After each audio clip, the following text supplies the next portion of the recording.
Hello, everybody. Welcome to another episode of my podcast. Today's podcast is going to be on time management.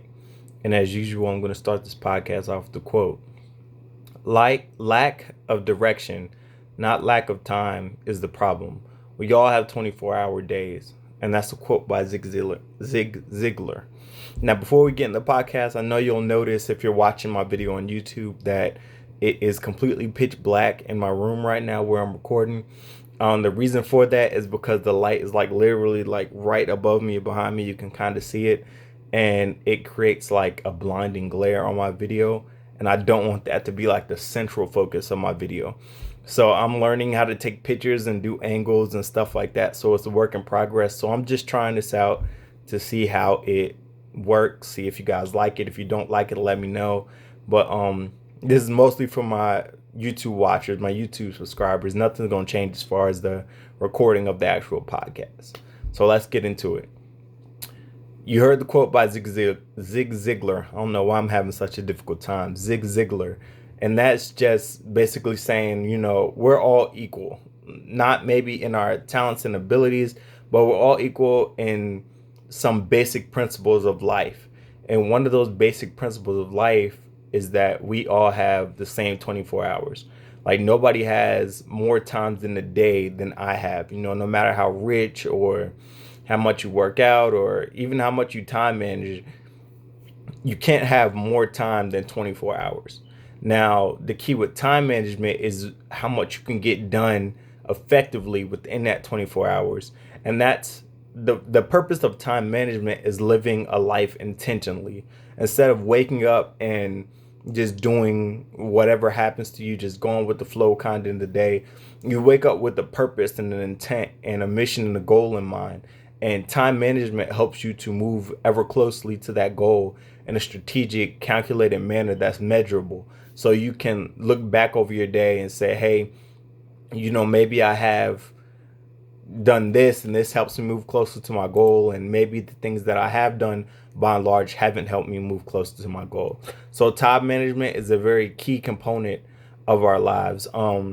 Again, I always say like what we talk about are key components, but they are equally as important, because again, life is just one big puzzle, and we're just trying to put all these pieces together in a way that serves us, that works for us, and allows us to accomplish our dreams and to move forward in this journey throughout life. So again, this is just another piece of the puzzle. It's not any more important than this or any more important than that. It's just something else that I want to bring to your attention. I'm working on it, and I know you can work on it, and then hopefully we can achieve our goals and reach our destinations, respectively in our lives, how we want to, and what is in a way that's meaningful to us. How we start our day dictates the course of our day. If you start strong, you finish strong. Meaning, if you wake up in the morning, you make the day yours. You wake up early, you work out, you read, you meditate, get your mind together, and then you start rolling into the things that you have to do. That sets the course of your day. Because, speaking from personal experience, when I wake up late, I find myself rushing because I have a morning routine that I try to accomplish. And when I started doing this morning routine, I realized that the time I was waking up at wasn't allowing me to complete this morning routine with enough time to kind of ease into my day, because I don't like rushing. I just like to be able to wake up early enough that I can, kind of ease into my day instead of having to rush. So what I did was I adapted my schedule so that I wake up early in the morning on a daily basis, which allows me to get my morning routine done, and it allows me to kind of ease into my day. That way I'm not forgetting things, I'm not rushing, or whatever. You know how it is in the morning, especially when you have kids. If you have kids and they wake up, that throws off things too. And sometimes they have attitudes, or they're feeling needy, or it could be a host of different things. But if you wake up early or get ahead of that, when they wake up, then you'll be able to accomplish the things that you want to accomplish instead of just going throughout the day and just doing things that you need to accomplish. Because as we'll talk about later in the podcast, scheduling in time for yourself throughout the day is just as important as accomplishing work and stuff like that, because this is this can be a component of your mental health. Time management can help you fit things in there that'll help you, you know, facilitate a more peaceful and stress-free life. So that's why I was saying it's important, because it covers a whole bunch of other things. Everything's connected. If you just look at what we talk about as like a giant web or a giant spider web, even though it may be over here, if you trace it, back however far, you'll see that it's connected to something else that we've talked about. Everything is connected. Everything's connected, and this is working towards the goal of building that whole person concept. Good time management allows you to accomplish more in a shorter period of time, which leads to more freedom inevitably, allows you to take advantage of learning opportunities, it lowers stress, and helps you focus. And all of that stuff is just 4 things, but I can pretty much guarantee that those 4 things are all things that, you and I would all want to have in our life. Who would want to have more free time, instead of cramming your day with things that you have to do or feel that you have to do because you woke up a little bit later than you need to. Take advantage of learning opportunities. I love to learn new things because new things make me a better person and help me to achieve my goals. And we could all, take time to learn new things throughout our day, and it will help us in our own way, and because everybody's drive, everybody's mission, everybody's purpose on this world is different. So, the things that I learn on a daily basis or that I want to learn may not serve your dream or your goal, but you may learn something that may serve your business, your dream, your goal, your desire, and that may help you in the long run. Because if you spend all day, like say you want to be a business owner, you have a business that you have in mind that you want to accomplish, that you want to put out into the world. If you spend all day working at your primary job because you don't have your business off the ground yet, how can you advance your business or bring your business into reality if you're not spending time or allocating time throughout your day, allowing yourself to take advantage of new learning opportunities, speak to different people who are already in the industry that you want to get into, stuff like that. It's just another way to look at, time management. It allows you to reduce stress. Who wants to reduce stress? I feel like Americans nowadays more than ever are really stressed out. So reducing stress is a major component, and it helps you to focus, because when you schedule out your day, when you practice time management, it can be compared to flicking dominoes. So when you flick a domino, that first domino, it follows a series, in a line, however it's been designed. But you can look at that domino and that once that domino falls, that domino is going to fall, that you can predict it. So instead of, your mind jumping around from here to here to here to here all over the place, you can just focus on this one thing. And then, after you get that one thing done, then you can move on to the next thing and the next thing and the next thing. And it gives you a logical progression throughout your day instead of just jumping around on multiple things or multitasking, which we've already talked enough about, that it does not serve you. And at the end of the day, you don't get what you need or what you want done. So it doesn't serve you. It doesn't serve your purpose on this earth or what you're trying to do. It's just living unintentionally versus intentionally. At the end of the day, what you're doing is living intentionally, not leaving it up to chance. If we leave our lives up to chance, then we're not controlling our destinies. We're not controlling the trajectory of our lives, like where we're going to be in 4 years, 5 years, 10 years, 20 years. That's up to chance. We could be here, we could be there, depending on circumstances. But when you live an intentional life, a life with purpose, a life with focus, a goal-oriented life, you can then dictate, or you can then estimate the trajectory of where you're going to land. Just like with artillery, if you know the weight of the projectile, the powder behind it, the angle of the gun, all of and the other factors that are in, artillery, because I wasn't in artillery, I'm just talking right now. But if you know all of those components, then you can guess where that round is going to land. You can estimate where that round is going to land. And then based on that, hypothesis or that guess that you have, you can then make adjustments so that you can more accurately hit your target.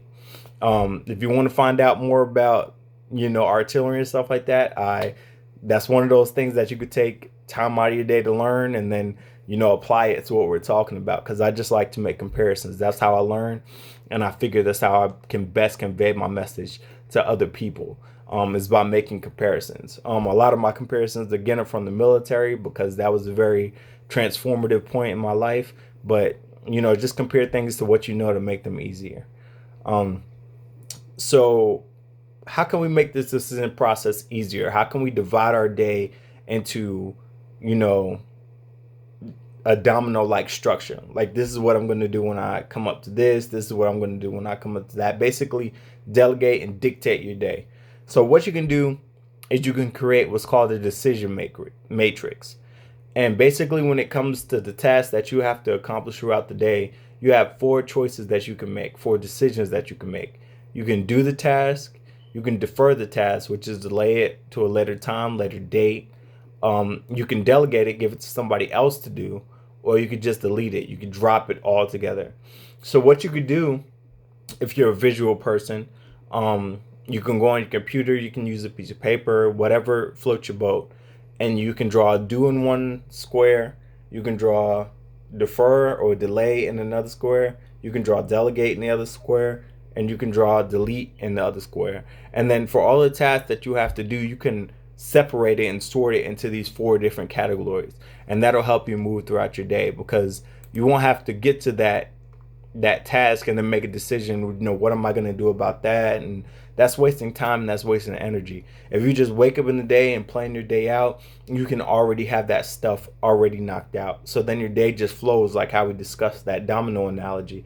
Once you start your day, you wake up at 5 o'clock, you start working out, you read your book, you meditate, you get the kids ready because the kids woke up. You woke up early enough that the kids waking up doesn't affect your routine.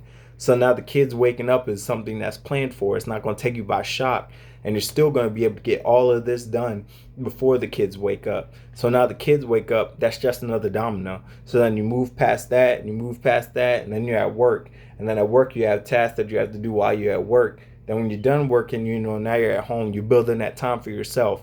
And then you do those things that you set aside for you to do while you're at home. Spend time with your family, read books, play video games, work out, anything that can help you to de-stress or to regather yourself after you've been, out in the world and dealing with what you've dealt with. Because I know some of the jobs that we have can be pretty stressful. But the 4 Ds in that decision matrix is just a visual way that we can divide tasks to make it simpler for us to just go out and take action, as opposed to have to make decisions at every stop. Just have the dominoes flow more easily, instead of have delays between each one. The most important component of time management is discipline. That's the most important component of everything. We've talked about this before. Discipline. Discipline equals freedom. Jocko Willink is the person that I've heard make this statement, that discipline equals freedom. Without discipline, it makes everything harder, because, like, again, if you start your day, start your week, start your month, or whatever, by taking tasks and putting them into the decision matrix with the 4 Ds, you've already decided how you're going to face tasks and face issues that may come up. So then all it takes is discipline, is to stick to that decision matrix. So, like, if it says I have to budget this much, or I'm only going to spend this much time here or this much time here, then the actionable part of that, you plan that. It's a planning process. Now the actionable part of that is just implementing discipline in your processes throughout the day. Whenever you come to that aspect of the decision matrix, you refer back to the decision matrix, recall what you decided as to what you were going to do with that task, and then you use discipline in reference to that decision making to get you through, over, around, or whatever that task that you have in front of you.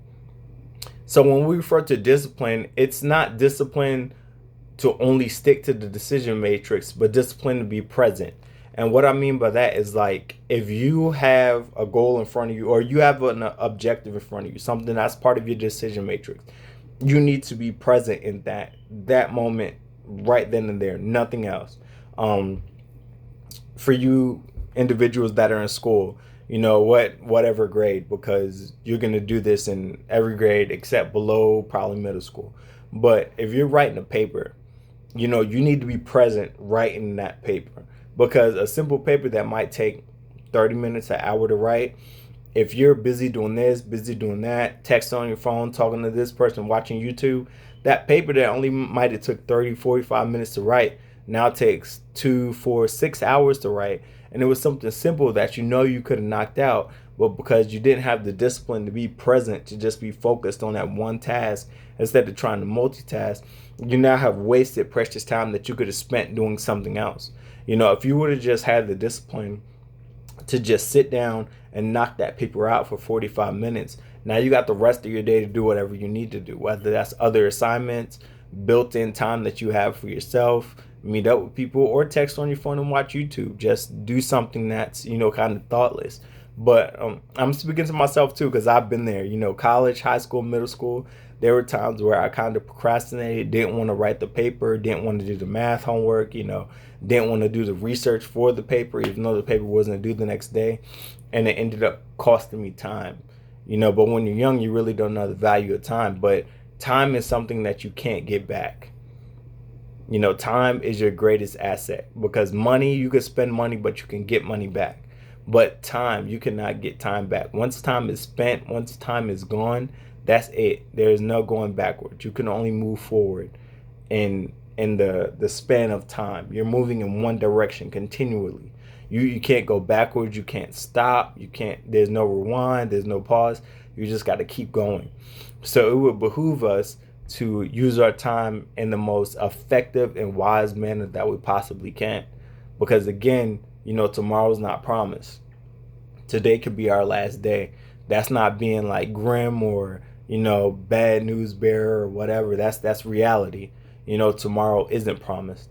So we need to live each day intentionally, each day with purpose, each day with a cause.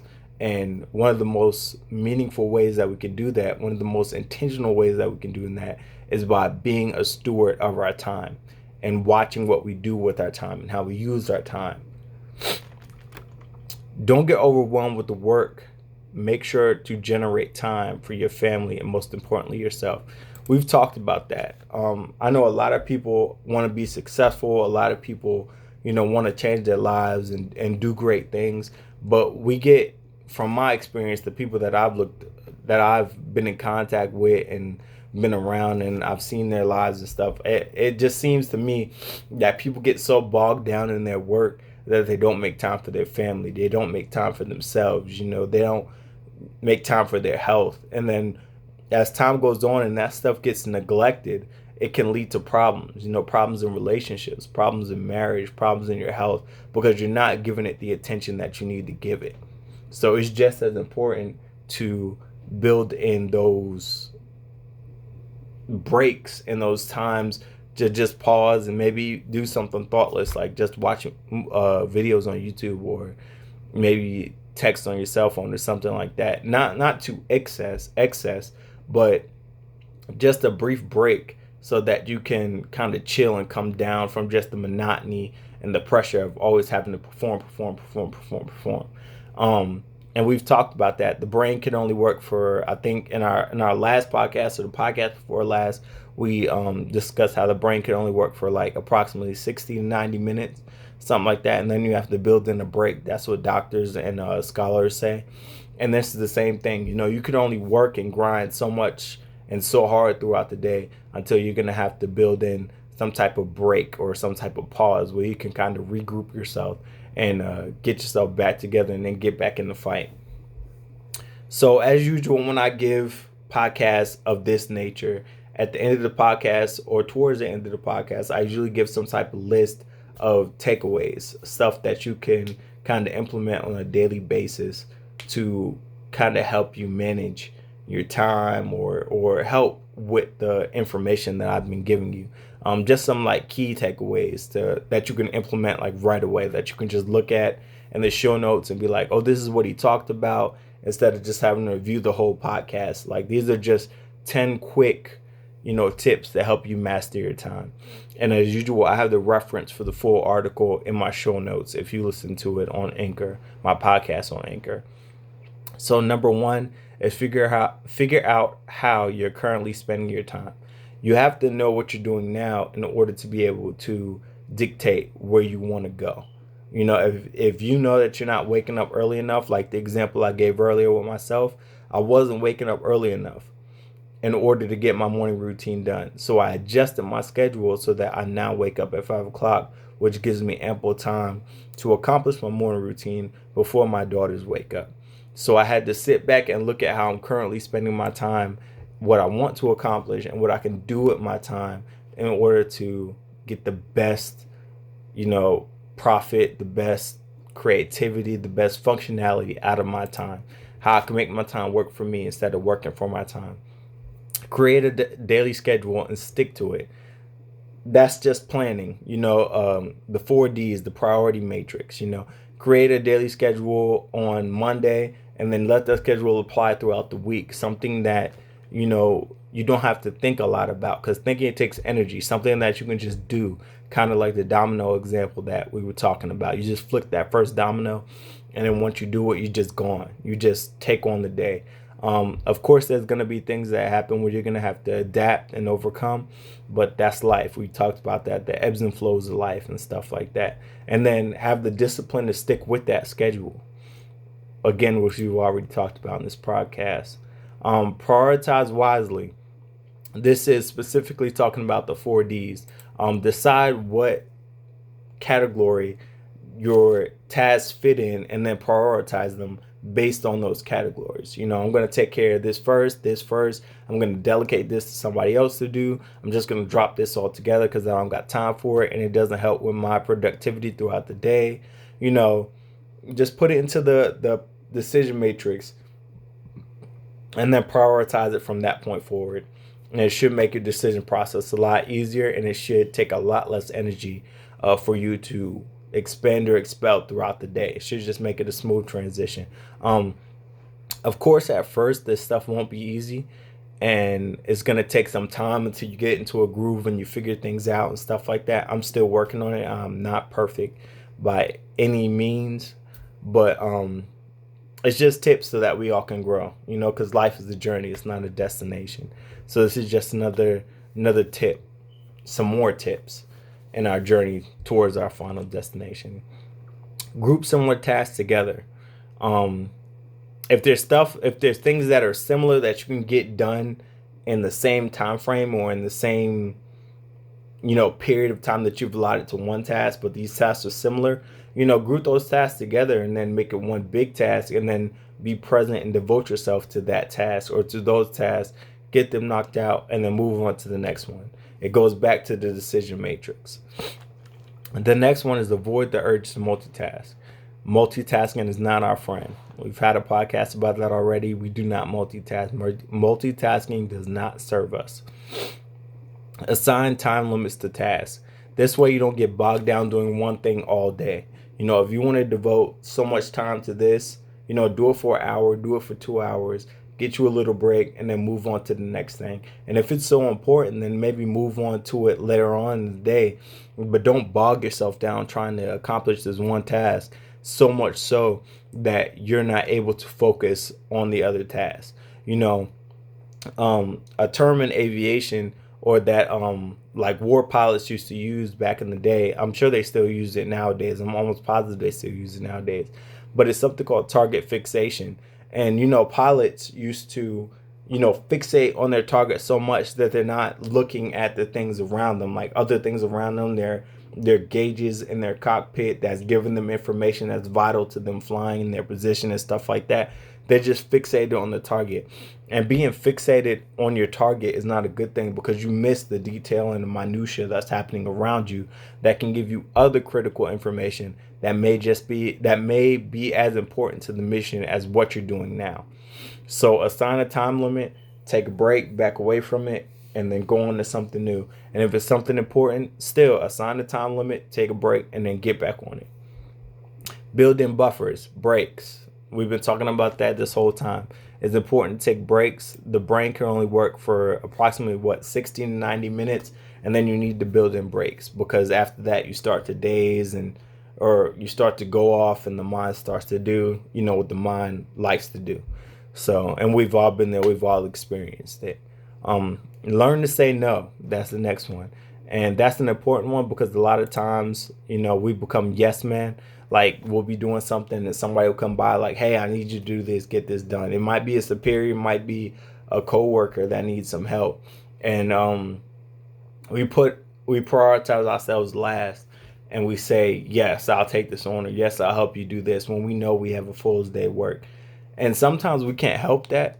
Sometimes we got to do what we got to do. But in those situations where you have the ability to say no, or to push it on to a later time frame, to delay it, or to delegate it to somebody else, then we need to practice that. Always saying yes without thinking or putting thought behind it doesn't serve us. It doesn't serve our goals. It doesn't help us to get to where you want to get. So we have to learn how to say no at certain points in time. We can't say yes and be yes men and women for everything. Get organized. That's the next one. So being organized is very important. It also makes things easy and can be kind of conceptualized by that whole domino analogy I gave. So if you're organized, you wake up in the morning, your clothes are already laid out, the stuff you need is already by the door because you prepared it last night. Your clothes are already ironed, the kids' clothes are already laid out, their backpacks are packed, their lunch boxes are packed, the keys are already by the door. And if everything is organized and stuff like that, then it's just a seamless transition from one thing to another. You work out, you wash up, you know where your clothes are, put your clothes on.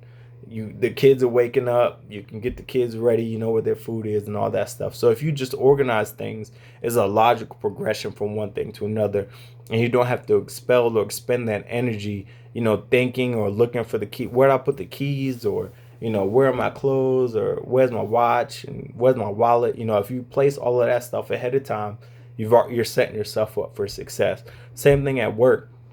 If you keep your computer organized, your workspace organized, you will know readily where everything is that you're looking for. Instead of having to recall it, go back and look for it, it's already there. And the last one that we've already talked about in the multitasking podcast is eliminate distractions. Distractions are our number one energy in time management and trying to focus and be present on what we're trying to accomplish. We need to create a space that we could just be in, be present, and work on what we need to work on, and be 100% present, so that we can devote all of our energy, all of our focus, all of our creativity to accomplishing that task. We don't need to be someplace where there's a lot of things going on, a lot of movement, a lot of noise, and a lot of just distraction that can pull our attention away from focusing on what we're trying to focus on. Because ultimately we want to get this done in the most effective amount of time possible, move on to the next thing. That way we can maximize our 24 hours and get the best use out of it as possible. So again, if it wasn't clear, I'm going to go over the list again. These are 10 tips to help master your time. Number 1 is to figure out how you're currently spending your time. Number 2 is to create a daily schedule and stick with it. Number 3 is to prioritize wisely. That's again a reference to the 4 Ds, the decision matrix. Number 4 is group similar tasks together.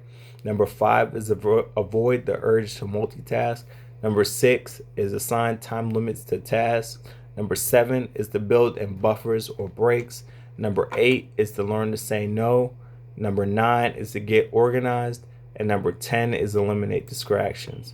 Again, I am not perfect. I am definitely taking enjoyment in learning these things that we're talking about, we're discussing, doing the research, finding these tips, and then being able to apply them to myself and into my daily life. Because some of these things I do, but not all of these things I do. So it just gives me another, check mark I can put in the box in this journey of life that I'm going through. I hope that this podcast is helpful to you guys out there. Hope that you're enjoying it. If you have any critiques, comments, concerns, anything that you want to share with me, or inputs that you want about the podcast, please let me know. I am a lover of critiques. I know that's not, common amongst most people, but I like critiques because critiques are the way that we grow. But thank you for listening, and I hope you have a great night.